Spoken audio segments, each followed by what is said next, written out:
Certains disent que la forme est déjà présente dans la matière. Ça, c'est une espèce de guerre idéologique, cela, n'est-ce pas? De montrer qui est le premier. Est-ce que c'est la matière et la forme, c'est le problème de la poule et de l'œuf? Je voudrais insister sur la question des... Est-ce que, au niveau cognitif, est-ce que nous devons nous référer à ce qui a déjà été écrit? Ou est-ce que nous devons observer le spectacle de la nature, comme dirait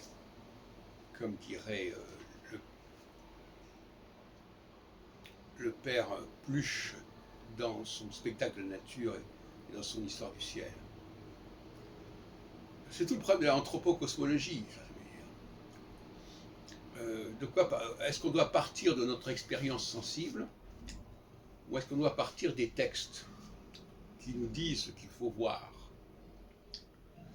Et ces textes sont souvent corrompus, sont souvent faits de contresens.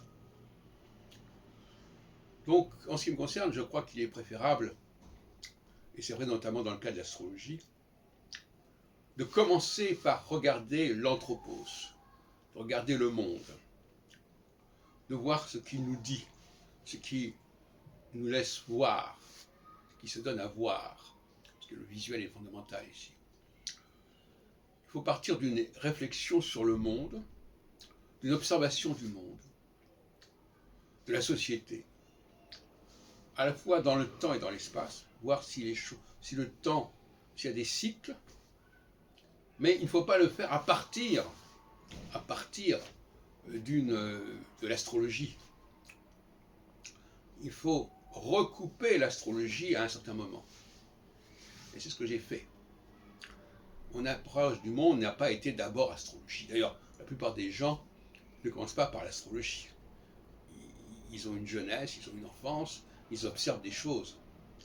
Ce n'est que dans un deuxième temps qu'ils peuvent relier les choses avec le cosmos. C'est là qu'on a l'anthropocosmologie.